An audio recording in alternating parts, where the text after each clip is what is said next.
And welcome to Pulp Mythos. I'm Brian here with Spencer and Larry, and we're going to be discussing the new Hulu original series, Only Murders in the Building. If you've not hit the sub button, please do so. We're going to be doing reviews for every episode as they come out. Leave a like, leave a comment if you want to get in on the discussion. We're going to be talking about our theories as to what exactly is going on with this particular murder mystery. So we're going to get into it and. I just want to say, Hulu stepping up.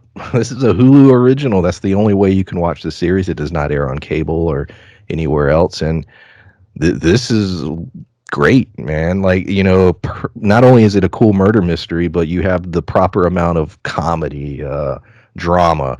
You've got Selena Gomez, you got Steve Martin, Martin Short, and they're all killing it. Like all three of them. And I also want to talk before I throw it to you guys the way the show is structured in terms of the way it's edited. Do you notice how they do a lot of jumps to where all three characters have pretty much equal screen time, and this story is about all three of them, and I just like the way that's done. But yeah, initial thoughts on these first three episodes. Yeah, I thought that was really cool too. They do a good job of balancing that, and like you said, there's a good mix of everything. Like you said, there's a lot of comedy. There's a lot of uh, there's clearly the investigation, which is what you would assume the show is mostly about. But also the one thing I didn't think I was going to care about much in this show, there's personal dramas. That's done incredibly well in this, and it really does do a good job of drawing you into their individual stories. Well, I think you look at all the different things with Martin Short, like throughout he's by far my favorite character in the show. But even when he's trying to talk about who the main suspects are, he's like, no, you have to have the main suspect, and the other two don't agree. But how he basically goes in his head and runs like a stage play. It's like how they develop the shows and develop the characters. To me, not only keeps you interested in each character pretty much equally, like you said, Brian, where they're stacked up pretty much the same across the board. That helps to me the flow of the show itself, because when you're giving each person equal screen time, you care about each one of those three characters, as opposed to just falling in love with one of them, and then when they're not there, you stop caring. It's very much a equal investment across the board. Yeah, Yeah. oh, go ahead.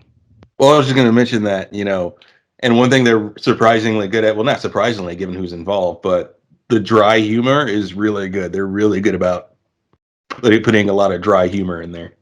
And all good. Three actors, I believe, have like production credits. Like they're all involved in the process. They're not just performing in this. The basic core of the story is it's a building in New York, and this is a very New York centric series too, which is pretty cool. But all three characters live in an apartment building. There's someone dies, Tim Kono. It appears that he took his own life, at least that's how they're writing it up. But there's a lot of mystery around it, and it seems that perhaps he did not. Maybe he was killed. And these three strangers, because they did not know each other before the first episode, they all have a love for a murder podcast called, I wrote it down, All Is Not Okay in Oklahoma. And they end up discovering this situation, and they're like, oh, we'll make a murder mystery podcast, and they all have their different reasons for why they want to participate, and obviously we'll go into that. But let's start with Mabel, because that's the big reveal at the end of the first episode. Mabel very much knows this guy, which she doesn't tell anyone else, and this all ties to her being young. They grew up together, sorta. She says she lives in her aunt's apartment. It's being redone. I don't know if there's more to that story. She was part of a crew. They called themselves the Hardy Boys. It was her, Tim, a guy named Oscar, and Zoe. Zoe died 10 years ago. There's mysteries around that. There's so many mysteries around Mabel's character. And do you guys have any theories or thoughts on any aspect of specifically the stuff with the Hardy Boys and that relationship, and who did kill Zoe? And you know what I mean? Like, there's so many things, and I'm sitting there like, fuck, I'm trying to take my notes, and I'm like, I don't know. I don't know where this is going. Oh, it's Grunkle Stan and Dipper. got involved at this point. But they, but yeah, and I think it's the second episode where they go back to the New Year's Eve where they were going out together, and they went more into how Zoe died and how Oscar's in jail because they assumed it was him, and there were some fingers pointing his direction. And there's even Mabel. I want to say in episode 3, she goes and talks to Oscar's dad, and Oscar's dad's like, "No, he doesn't. I don't want him to see you. He needs a fresh start." And there's a lot of things surrounding Mabel that I have a lot of question marks about her. Yeah. There's a lot of questions around her, and she's playing everything very close to the cuff and keeping a lot of secrets from our other two leads. I think my assumption is like, the show points fingers at Oscar, but there's another element that they mention when they're showing you the flashbacks that Oscar was that he was cheating.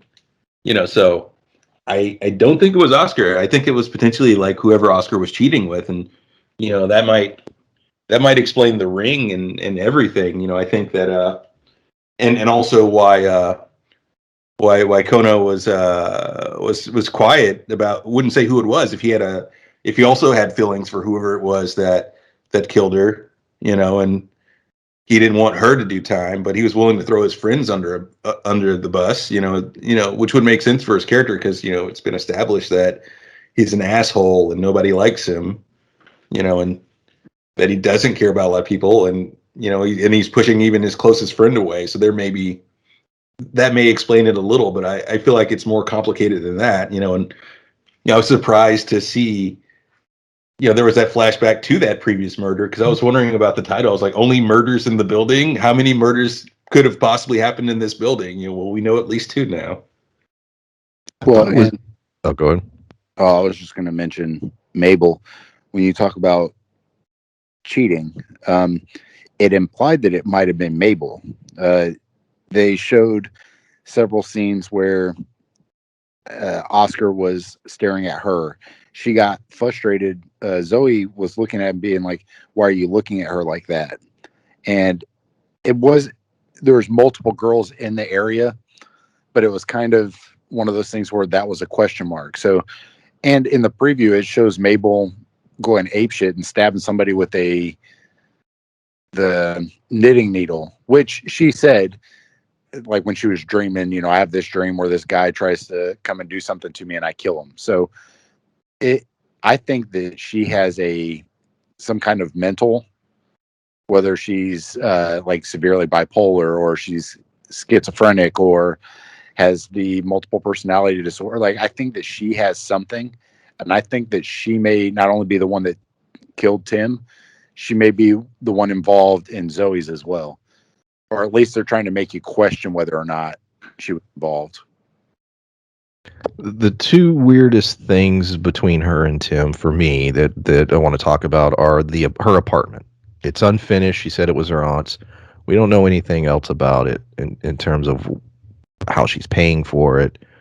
What exactly does she do? We know she's an artist. We see that throughout all 3 episodes. But it's made clear that to stay in one of these apartments is very, very expensive. And so I have a lot of questions about that. Secondly, the books. Tim, okay, their crew was called the Hardy Boys. He keeps a shit ton of Hardy Boy books, and within them are jewelry and like artwork she had done. Now, my assumption is these are just like treasures, because they show that Zoe, Oscar, and that whole crew, they were stealing shit. Like, they constantly were stealing things. And so maybe Tim was keeping these items as sort of like treasures or mementos. I don't know. It was a little bizarre. And I was also thinking, could that somehow tie into the murder? Maybe they stole from the wrong person, or maybe there's something important. I'm just trying to connect, the dots with why he has all those books and those, I'll call them treasures. Any thoughts on either of those, specifically the apartment and Tim's weird book collection? Well, murders implies at least multiple. So like you said, the Zoe one dying and Tim dying are 2. But I'm starting to think that the aunt is no longer around. I don't know that she still is alive. whether she was murdered or not, or died and left it to her, or because it was saying that the aunt had a ton of money and she got to spend summers with her and all this stuff. That maybe she left it to her, or maybe she died, and she just kind of took over the apartment and is squatting in it because there's nothing in it.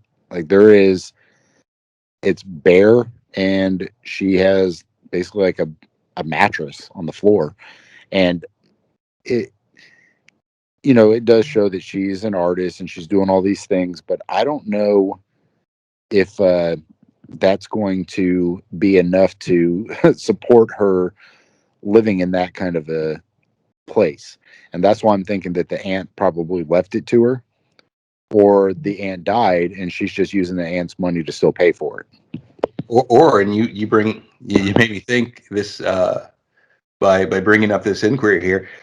Maybe like she never had an aunt that allowed her to stay there at all, because there's the flashbacks where her and her friends talking, and he's mentioning about how poor she looks. You imagine like if her aunt's letting her stay there, that she would set her up a little bit. That there would perhaps be furniture in there, and if she's making that much money, she wouldn't have her niece renovate. Especially since she seems to have like one of the biggest apartments in the building.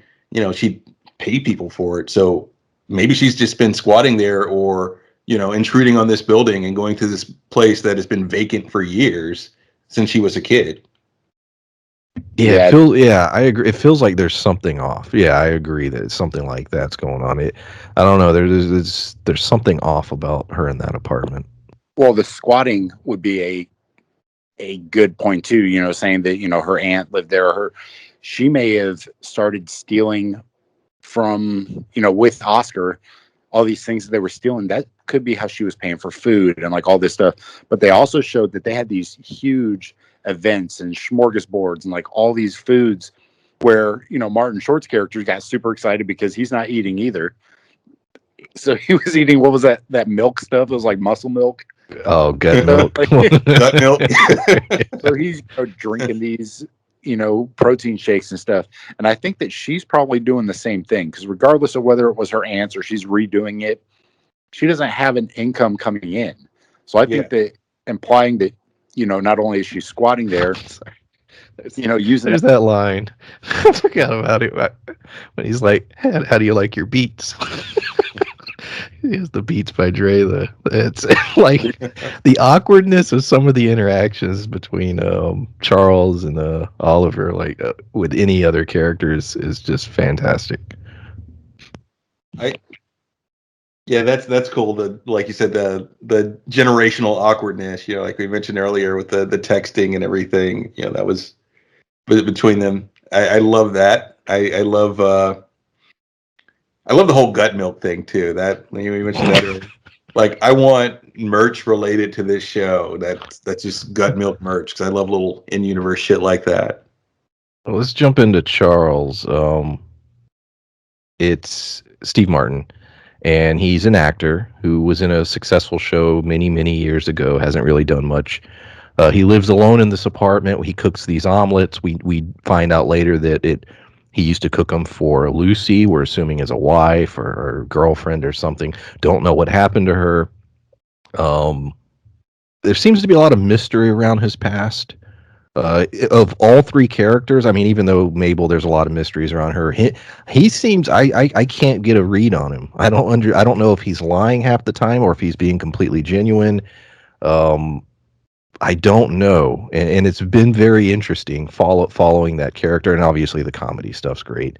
But what are your guys' thoughts on that character, and is there anything you think I'm missing, or what do you think his? Do you think he's genuine in everything he says, or do you think there's more to it? I feel like there's more, but right now he's kind of a hard read. I think he's the hardest one to read because he is so silent about things most of the time. And I wonder if like maybe you picked up on this, because I didn't get it, the significance of him making and messing up the omelet. I know that ties, like you said, back to Lucy, but what's the significance to him switching? Once they start doing the podcast and making a single egg over easy, to get whatever. Mm-hmm. I agree. There was something going on with that, and I was like, what am I missing? Maybe it was implying that he got his shit together. I don't know. Because of scrambled eggs, just mixing everything up, and then the perfectly cooked egg. I don't know. That's true. And that's the most I could glean from it. Like I went that direction too. At least in my head, I'm like, okay, is this a sign that is like, is this the all is well moment? That this is the best things have been for him in a long time. In which case, what the hell happened with Lucy? Is this another murder that happened in the building? Given the title of the show. And that's the thing. If they plan on going past one season, which hopefully as of right now they do, but I think them going past one season, they could start going into the character's depth a little bit, because they could go back into Zoe's murder a little bit more, or maybe the aunt, maybe Lucy, or the cat, or whoever. Was it Evelyn? What was the cat's name? Yeah, that was some wild stuff. Let's jump into Oliver, who is so good. Martin Short plays. He's a director. He's directed a bunch of plays and various things. And at one time, he was doing well for himself. Had a nice family, and he had this beautiful apartment. And things went poorly for him. He had a failed show, Splash, and he spent the last several years just doing, not doing well, not making any money. He drained his son's college account, so he has this weird, estranged relationship with his son. I don't know if his wife has passed or she just left him. I don't remember if they said, but she's not around. And he tries to live an optimistic life and put on a face for everyone, like everything's going great, but everything's going horrible. There's a lot of tragedy to his character, and there's certain scenes where they're genuinely like, damn, that's sad, especially the stuff with his son, and just the idea of a guy who's at the end, his career is shit, everything's falling apart, and he's in many ways a failure at this point, and he's trying to get back, and this podcast is going to recover him. I love the line where he drops the first episode and it's like 4 views, and he's like, well, it'll be what, 2 million by Thursday, like, and I laughed so hard at that line. But he's trying to get back on top. Oh, go ahead. I was just gonna say, I think that his wife, they're no longer together, because I thought when he went to visit his son, they said they were out with mom. Okay, so I'm assuming that they meant his mom, not their mom, just by the way said it. We get one of his old partners who does sign up with him to do sponsorship and give him money, which will help him stay in his apartment, and played Teddy, played by Nathan Lane, which I was very happy to see him in this. The two geniuses working together, like all their scenes together, that was the simplest thing in the world to shoot, like those guys just playing off each other. But I did want to bring this up. Teddy appears to live in the same building. And I was like, is there something to that? And we meet his son, and his son is deaf, and we have a little moment there. And I'm just thinking, like, okay, do these characters both live in the building, and is there any way they're connected to anything as well? Because at this point, anyone who is introduced, and if they in fact lived in that building, is potentially at play in terms of what's going on. Any thoughts on that? Or were they in the same building? I couldn't figure it out. I was like, is it the same building? Yeah, I wasn't sure whether he traveled or, to wherever they're at, or whether they were in the same building or not. It's hard to say. It didn't really give you any hints one way or another.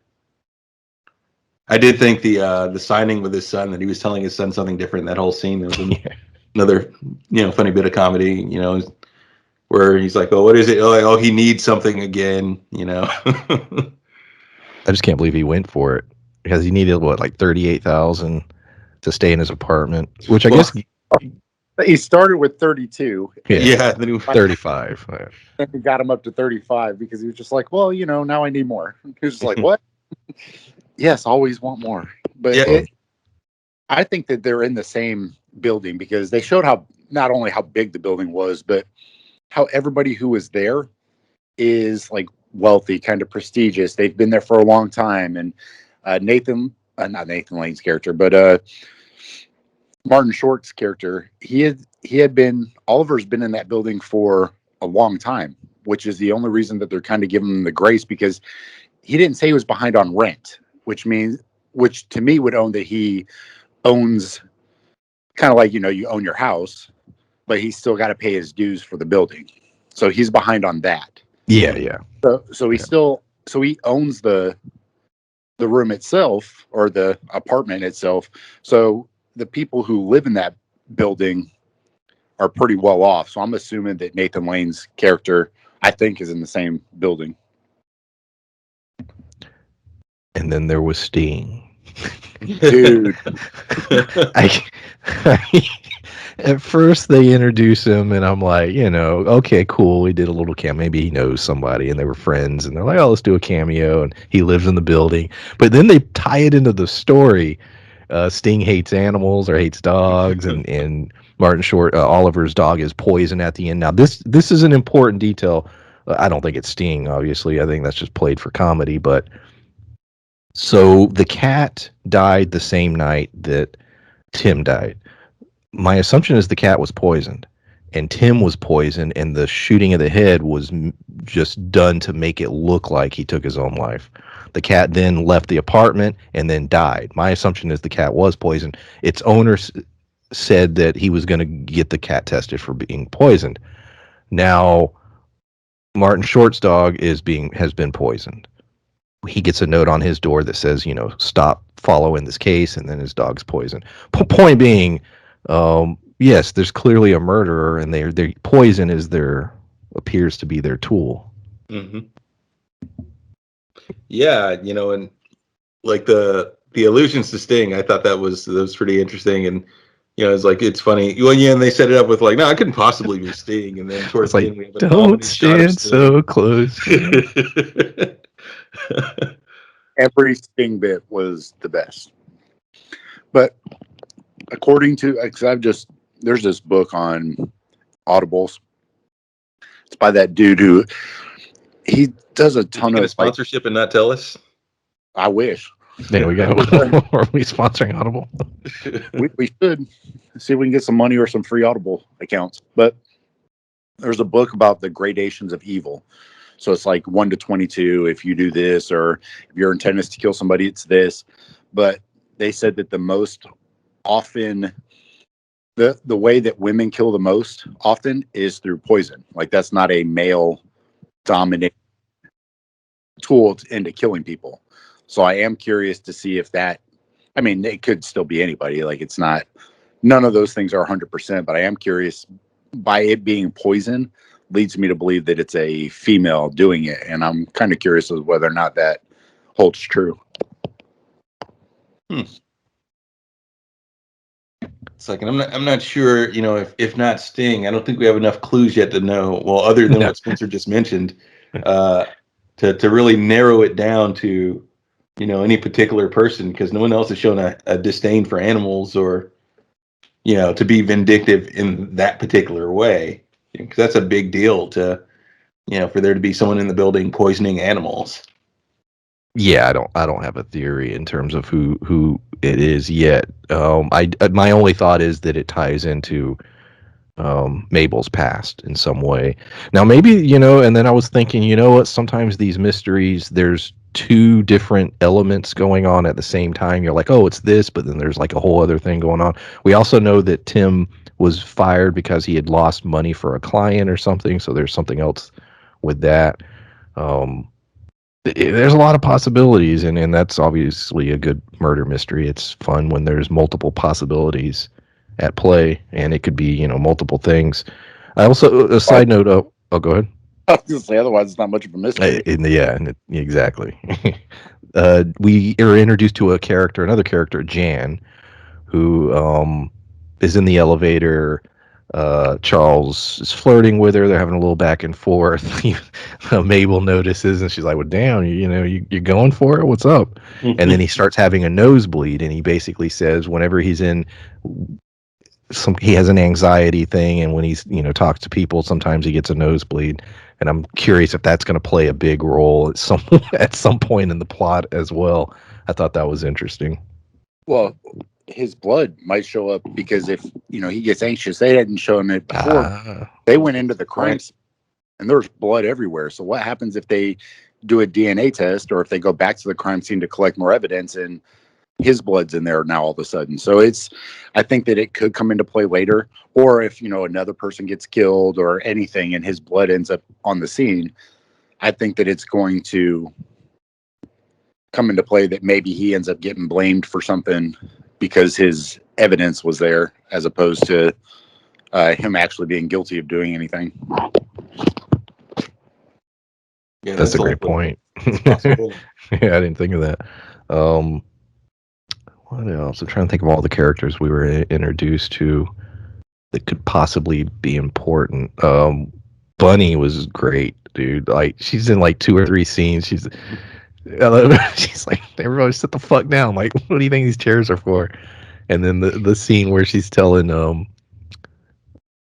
Martin Short, she's like, look, wanting the money, and like, just there's a lot of little funny little scenes. Oh, another thing I loved comically was Steve Martin, in order to get pictures of all the potential suspects, he does selfies, these awkward selfies all through the building. And so he's got pictures of all these people, but he's in every shot. That was funny. Well, and on top of that, you got somebody who's in their 70s trying to take selfies, which is already kind of suspicious unto itself. But that to me was great, that he's taking selfies, but it's all these people just kind of slightly in the background.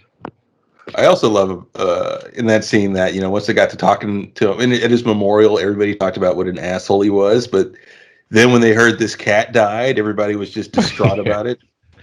They couldn't have their fireplaces on because he had asthma. Yeah. That was great. Yeah, to me, that would fall outside of the reasonable accommodation. Like, we're talking about, it's not like they had to put in a ramp somewhere, or maybe have him be the only one on the elevator at a time or something, but to literally lose a function of their house for, what was it, like they said, was it 8 years? It was a while. Yeah, it was a while. Well, and go back to that. Okay, so they're probably, what, 30, I would guess. Mm-hmm. They were characters, Selena Gomez and him and all them. Somewhere around the, yeah. So late 20s, early 30s. But if he had been there for 8 years, that means he was able to afford this expensive of a place when he was in his early 20s. So you tie he came from money. They made it clear he came from money. Yeah, but to me, was it an inheritance? Was it, did something happen with him? Was his ties to how his parents got money, was that legal? Like, I have a lot of questions about Tim's background at this point, because he was always an asshole. I agree. Yeah. I'm also wondering about that because, you look back at the flashbacks where they meet at the building, where she meets Tim, or Mabel meets Tim. He's like, you're poor as shit. You're poor as shit, and they're small.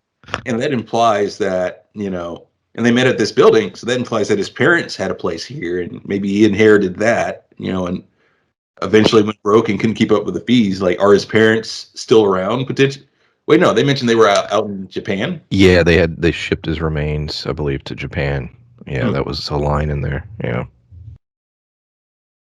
Yeah, so that's a good question. Like, was the way he made his money, or his family made his money, was that like mob related or related to crime or anything? Like, why couldn't he keep up his bills?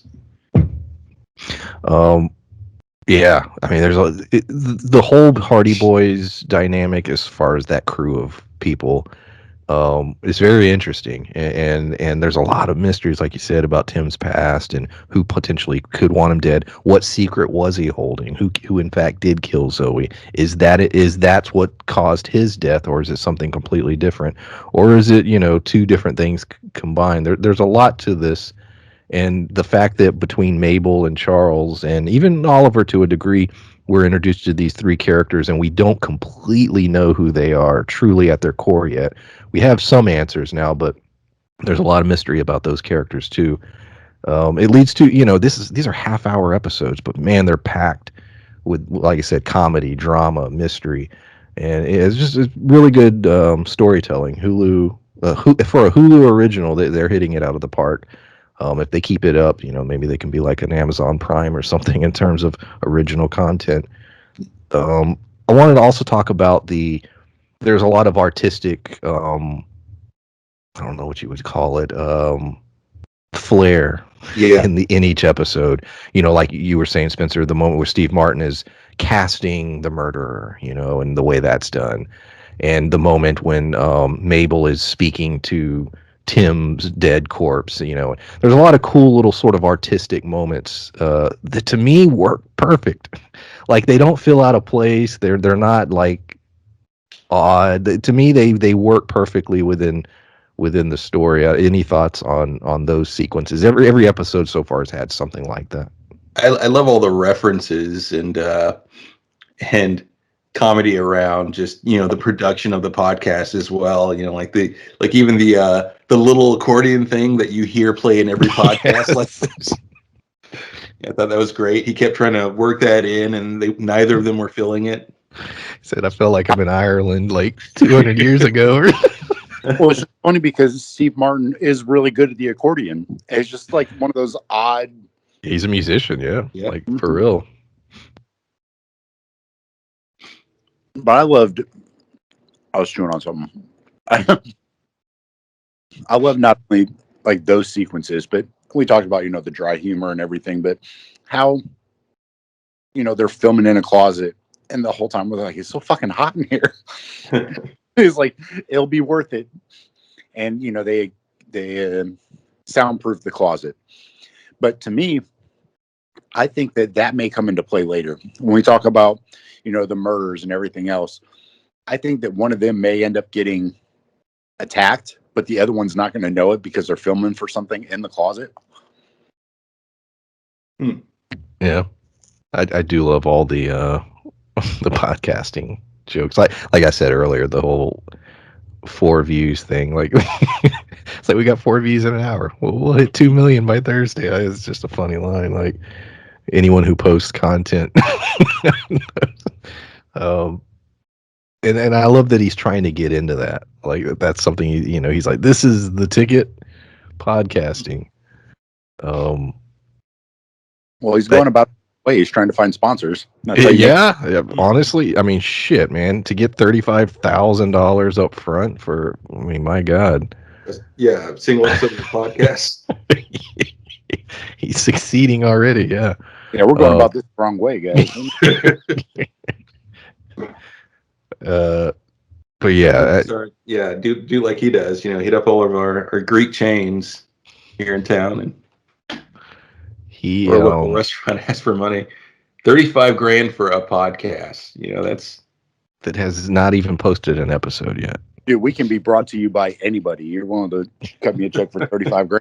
Like, yeah, for real. Put that up. I will talk about Tony's Pizzeria down the street every day and about how they got the best pizza. If I have to, I don't care. It is funny watching some podcasts. Like some of them, they have sponsorship deals, and you're like, yeah, that's a cool product, and they probably do like it. And then some, I won't name it, but I watched one the other day, and you could tell they didn't give a shit about the product, but they did like 2 minutes on it, and some of them are comical because you're like, you don't use that, right? Well, like you always get, and I'm going to eat these words if you ever get this sponsorship, but. Whoa, Larry. No, go ahead. It's like with those MeUndies ads and everything. Just like it's like, oh yeah, I only wear MeUndies. MeUndies are the best. It's like, yeah, we would never know. No one sees your underwear. You're not wearing these. You're not wearing these cheap underwear you're trying to sell me. Yeah, there's a lot of ones that are pretty funny. But yeah, I love that it's playing into all that too, and a lot of the humor, it's very. I don't want to use the word hip or current, but yeah, it's very It's very relevant today, and very much understand. It has its finger on the pulse of various things, in the world today, and it's funny. It's genuinely funny. Yeah, definitely. And. A lot of the jokes are done in or at least the setup and the execution of a lot of them. It feels like it's, a lot of this was written by like an old school comedy writer, but somehow it still, like you said, feels modern and current. And I love that about it. It's a style of comedy you don't get very often nowadays. It makes me more Nostalgia. frustrated that the Martin and Martin haven't worked as much. I mean, I know Steve Martin does his music, and I know he's real happy with that, and that's been his focus for the last several years. And Martin Short, he does things here and there, but I still, you think of these guys, and you're like, I think they could still be cranking out more content, more movies, and doing more than they're doing. But at least they have this, and it's going great, and hopefully there are multiple seasons. Yeah, I did. In the 90s, Martin Short had a string of just hilarious movies, and late 80s, early 90s, and some of those movies they show the same kind of character in this, where it's that very sarcastic. His surprised face is like one of my favorites. Like whenever he just makes that like smile, big-eyed face, like I don't know why he laughs so hard, but it still does every time he does it. And Steve Martin's very dry and funny too, but Martin Short, it's kind of like Rick Moranis, where I didn't realize how much I missed him until I watched this. Yeah. Yeah. When you said Martin, that made me think, about Martin Lawrence for some reason. I'm like, yeah, he could be funny in this. Yeah, you could, given the premise, you could put anybody in that building, to be honest, and we may get some odd cameos like that. And whoever the genius was, and maybe they did, what do they call it, where you get actors in a room and you test to see if they work well together. Whoever thought to stick Selena Gomez with these two guys and make it work, like you would have never thought that these three will work perfectly together, but they do, and the comedy all hits, the drama all hits, they all play off each other really well. Yeah, and that's what made me think about it. Like you said, it's that odd couple dynamic that I didn't think would work at first. I was like, when we were naming the cast and they got the Selena Gomez, I was like, okay, how does this match up? And it matches so well. It was just you're like, these are like old guys. Like, how does she? But it there's almost a meta critique about it when she's Yes. thinking about think about Tim. Absolutely, I love the joke about when he's talking to Teddy Oliver, and he's just like, when I was a young man, pitching Splash, and he's like, you were 58. He's like, young man, you were 58 years old. He's like, yeah, but I was younger than I am now. I was much younger. Yeah, that part, they kept going back to it, and like you just said, Larry, he kept mentioning it, and he's like, no, you were almost 60. Well, yeah, that and the list of we never talked about this. The list of things that he told him to pass on. We had Les Mis. Les Mis. We had Hamilton. Yeah, that was great.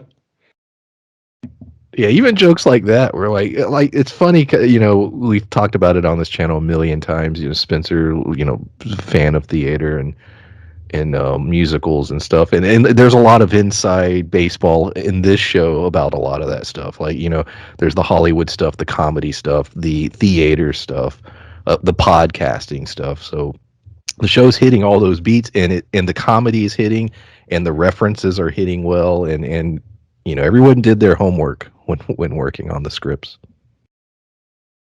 Well, and we've talked about it before. You got Steve Martin and Martin Short; those two together. Just because of other stuff that they've done in the past, that it would work.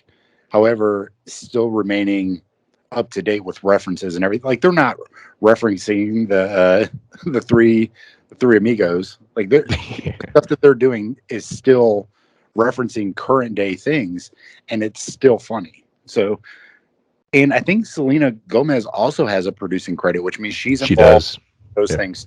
So I didn't know that behind the scenes that she would be as well, well versed as she is. And I've seen her in other stuff. She's funny, and she's a good actor, but I would not have guessed that her being this involved would have created this good of a product. Yeah, all three leads have production credits, so they're involved behind the scenes as well. Yeah.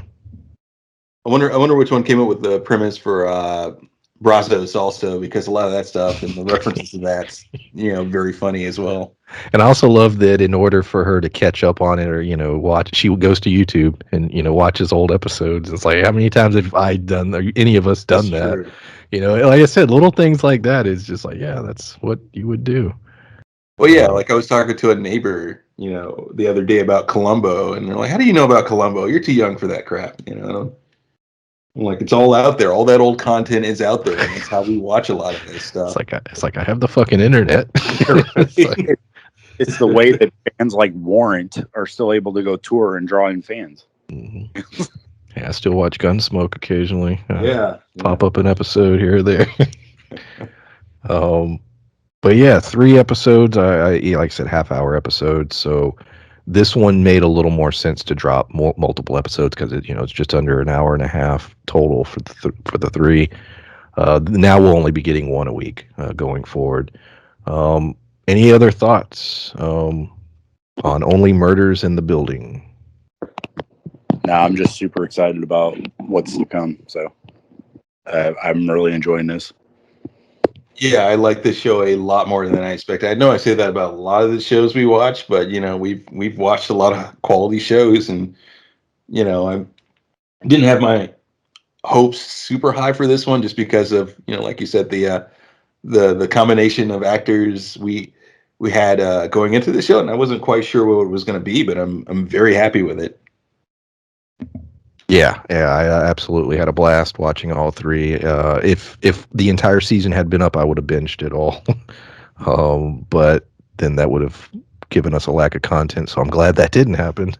But as I said at the front, we will be reviewing every single episode for the rest of this season. Hopefully there is another season. Leave a like, leave a comment if you have a theory, or if there's something we said that was completely wrong and you're like, no, it was pointing in this direction. Put that in the comments. We'll definitely read and react. So we appreciate everyone listening, and we will see you next time. Bye. Bye.